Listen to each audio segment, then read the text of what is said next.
What's going on, everybody? Thank you for tuning in on My First Wings Radio with your one and only rock star on the mic, David Dwayne. And right now we have Quani of Black Ink. You guys know who Quani is. She's Puma's wife, and she's just so awesome. How's it going, Quani? Thank you. I'm good. Everything is cool. Just trying to chill out. I know that's right, and it's so great to talk to you and to have you on the show right now. I definitely appreciate you. Thank you. Thank you so much. No Thank doubt. you for having me. Anytime. So let me ask you about deciding to do the show, Black Ink, because I know we saw you do a couple of different appearances with your husband Puma and your daughter. What made you want to come on this show full time? Well, from the beginning, like when Puma first told me that he was doing the show, like I told him I didn't want to be on it. I didn't want anything to do with it or whatever. Like, this is your thing. This is, what you're trying to do with yourself, your future and everything. If you want to involve the baby, that's fine. But everything changed once, I became like really big pregnant. Everyone realized I was pregnant, and it was a good way to show Puma's life. So that's how I actually got involved, because I agreed to actually show that part of his life. Me being involved more is just that you see me give birth, you see me get engaged, you see me get married, but no one actually knows my story, Right. So I had to, I felt like I needed to actually show people that it's more to me than just being Puma's wife. Because when I'm out, it's like, oh, that's Puma's wife. Some people can't even pronounce my name right. So I'm more than that. I've always been more than that. He's my other half, but I'm not just his wife. I'm someone's mother. I'm someone's daughter. I have dreams and aspirations too, besides being someone's wife. And do you feel like that's been a hard thing to get people to understand, instead of just being, Puma's wife, and you actually being a person of your own? Yeah, it's kind of hard, because people see it as me complaining. Like, I'm complaining about my life with him. It's not about complaining. It's about compromise. And that's all I wanted from him, is just, compromise. Help me. Help me. help me help myself in a way, So but people don't understand. They see what they want to see, they hear what they want to hear, and they decipher it the way they want to decipher it. And I can't change anyone's, perspective on my relationship with my husband from what you see on TV. And let's even, go further with that, because as we saw when you went to Paris with Staffy and Duchess, right? When you went to Paris with them, you had called Puma on FaceTime, and you see that he was just exhausted, laying down, like not really working. At that time, was it exactly how we see it on the show, how it was edited, or was there more to it that, where you got frustrated? It was the time difference, because what I didn't realize is that I would wake up and I would be all excited and I want to call everyone and tell them about my day, not realizing that there's like a 6-hour time difference, and it's like 6 o'clock in the morning while it's noon for me. Right. So I guess, Puma does a lot of gigs, like where he goes out, he promotes, he does club appearances, he hosts different things. So I guess he had been out late that night, and I called him at 6 o'clock in the morning. In New York, everything doesn't close till 4 o'clock, so he probably had just gotten home. Me being a female, being in my emotions, it happens. Absolutely, and you have every right to, have felt that way or feel like, maybe it's not, this time right now, that maybe it's really, him just being lazy or something like that, because it happens, especially, being in the industry. So at times there'll be those bookings, and then things don't fall through, and, it's one of those things that happen. It's like a slippery slope. Yeah, that's the one thing about Puma, is he always tells me, this is work, and I may still complain until I actually have to go out with him and see that it's actually work. When he has to do those club appearances, and he has to take all of these pictures with different people, and he has to talk to people about the show, and it really is work, because maybe that's not something that he wants to do at that moment, but he's getting paid to do it. Right. So it's like I had to see it for myself in a way. I had to see what he does and how he does it, how he goes about it, in order for me to understand why he's not at home all the time. Absolutely. And how would you say you guys' relationship has been since you guys got married? And I've got to say congratulations. Even though it's been not that long, but it's still fairly a new marriage. Well, let's see. Me and Puma, we've been almost together since 2010. And then so it's like when I got pregnant in 2012, 2013 I'm engaged, and I'm married that same year. It was like it kind of fast-forwarded in a way. It fast-forwarded from where we were to where we were just like this couple just dating, having fun. Then we moved in together. Then I'm pregnant, and it just like went fast-forward there. So right now we're about to hit our second year in July.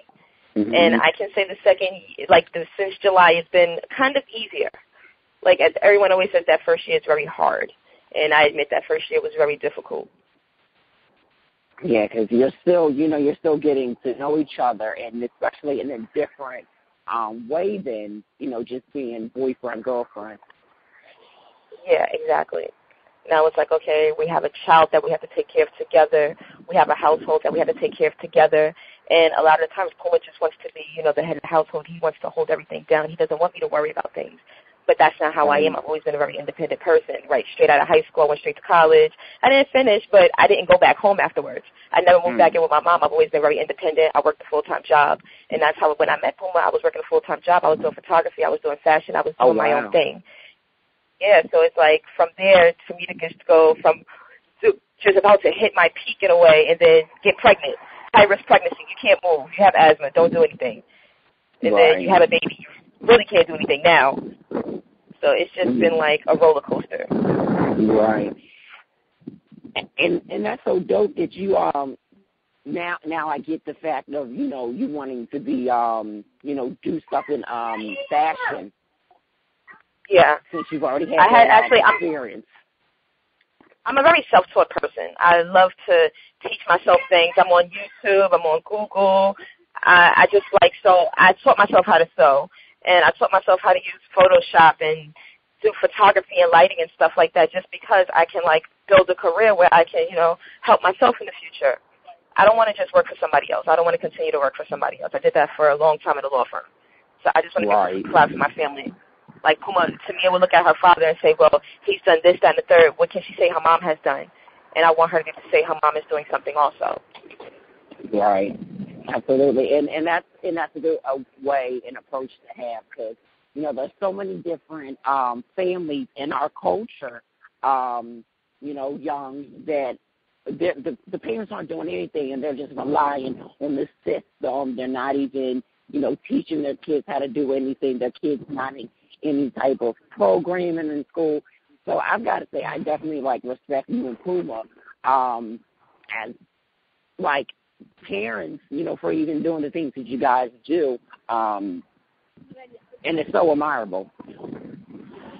But we're not perfect parents at all. We have our moments, but at the end of the day, there's certain things that we want to instill in her, and we want to instill that you have to be a good person. We don't listen to regular music in our house. My whole house is filled with children's music all day because there's no way in hell that I'm going to see my daughter twerking or doing some shmoney dance or something like that. I'm not in the mood on anything right now when it comes to music because that's not how I want to raise her. I don't want to raise her in that way where her main priority is the latest trend and music and boys and everything. I want her to, she draws and stuff and she's only 2. I want her to, explore herself and not worry about others that don't matter, And Puma's very involved. He makes sure that he's always there with her. And I tell him all the time, don't be that dad, because he's never that dad. Don't be that dad where she has to question, where you are and, is she going to see her dad? Don't be that person. Always be there for her. And he has been. True. That's very true. And so tell me a little bit more about, the photography and the fashion that you were doing before the show and everything, before you, stopped working. Yeah, I had actually, when I was working a full-time job in a law firm, and I had invested in a nice camera. So I started doing my photography. I had a sewing machine. I had a friend who was teaching me how to sew. I would make a few pieces for myself to wear out. They weren't perfect. But, the good thing about it is that Puma always supported me, and he would tell me how nice I looked in my outfit. There were certain pieces that he actually liked. And that was from, from about August up until January I was doing that. And then I found out I was pregnant. And that whole first trimester, I was sick. I was the bad morning sickness person. There was no time I wasn't sewing up. So I couldn't go out. I couldn't sew. I couldn't do my photography because the moment I walk out the door, I feel sick again, Right. So it's everything just sidetracked.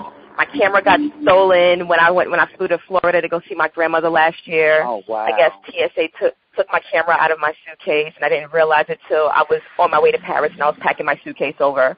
Like, my camera's gone, and I had a note from TSA. So it's like I keep hitting roadblocks when it comes to the things I want to do. Mm-hmm. I want to do my photography. I couldn't do that. My camera got stolen. Right now, I've been trying to get a good sewing machine and stuff to get this working. I'm about to work with a few designers to get some pieces made, but I really want to make it myself. I love the thought of being self-made. I want to make myself. I'm sorry if I'm all over the place. My brain is like all over. You're good. You're just like me, and that's how I am on a regular. But I get it though. It's the creative mind and being able to want to incorporate everything. And I get that because I've had those moments where, okay, I buy a camera that's fairly decent, do a cover events like that, and just to get by, and they're like, oh crap, well I need a light now. Oh crap, well I just bought the light, now it's broke. I've had those moments. And even with fashion, I've been like, oh, okay, I want to not have to depend on somebody to design for me. I want to design it myself. I want to sketch because it's your vision. Right. And that's so important. So. That's all I want. I just want my vision I just want to be able to see my vision and feel my vision and just love it. That's all I want. Absolutely. I'm ready for it. I feel like I've waited long enough. Oh, yeah, and now it's like the perfect time, 2015, it's definitely like a year of, just getting it done and just doing it. And besides the fact of being on the show, it's just the perfect time to do it. Yeah, exactly. So I read my horoscope. It told me that this is going to be a good year for me, so I'm just going to continue with that positive fact in my head. Hope so. I really do. Yeah, absolutely. And I've got to say, just keep at it because, like, you're in a good setting, living in New York, and I'm sure you've got connections and with your creative mind because I'm connecting with you. That's why I had to stop on questions for a second. I'm literally connecting with your creativity right now, and I'm just I'm excited for you. No doubt. Thank you. So now, that's awesome. I'm happy when people understand where I'm trying to come from. Like, I feel like a lot of people don't understand sometimes. They just think I'm all over the place. Come on, Mia, let's go. Listen, I'd say people that aren't in this industry or don't have that creative mind, being innovative and wanting to do something and have meaning behind it, they have no idea. And it's unfortunate to say that, but they just have no idea. Like it's just something to run with at the moment, and there's like really no future towards it. Like you don't really see a future in what you're doing. It's just for the moment. I would like to start something where I actually have a future in it, I don't want to just do it for right now because the right now isn't going to pay for everything I'm going to need done in the future at all. Absolutely. So tell me about the the line that you're going to be doing. Well, I actually had, because I'm into structured clothing, like clean lines, a lot of draping and stuff like that. So I'm working to get something that maybe, there's a lot of females like me who had kids and don't want to go out with the sheer dresses on, but they want to feel sexy. I want to make something where you can feel sexy but not look like a slut in the process because you're a mom. I feel very uncomfortable in certain things like this. I'll go out and I'll charge them on like, okay, this isn't right for me. I'm a mother. I can't be going outside with my hips out, making it look like I have no underwear on. That's just not appropriate to me. So I just want to make something that's, available for people like me who don't feel comfortable but still want to be sexy. Mhm. And I think a lot of women are definitely going to be looking forward to that because a lot of people are. That's like the in style instead of all this shit. Excuse my French. Everything is spandex and I'm over it because I'm not a thick person. I don't have like this crazy video vixen model shape, So it's like I'm not gonna go out with a skin tight dress on with my little petite self. Like it's very uncomfortable. Right. It's like I want to, cover up a little bit. I don't want to be showing ass and everything else, Everything. You got to remember, I'm a mother, Exactly. And when I got pregnant, the first thing Puma said was, please don't wear booty shorts anymore. That was like, okay, I got you. No more. I will never do it again. And I haven't. I don't do like the really, really short shorts anymore. You don't need to see all of that. Right. For sure. Well, Quani, thanks so much for this interview. I definitely appreciated chatting with you. Thank you for having me. This is fun. Definitely love your energy, and definitely like when the show, after the finale, so I think definitely have to have you come back and then chat a little bit more, because I definitely appreciate like your creative energy. Quani, tell everybody where they can follow you on social media is concerned. Okay, my Instagram is Mrs._Quani D. That's QUANIDEE. And my Twitter is Quani_DE. Yeah, that's it. Always forget my Twitter one. I have that feeling, too, because I have, like, so many. I'm like, damn, what is my Twitter? And then I just change it to something more memorable. Yeah. Always forget it. I forget the underscore. You know what? That's why I had to get rid of mine. It was like, that fucking underscore. Yeah.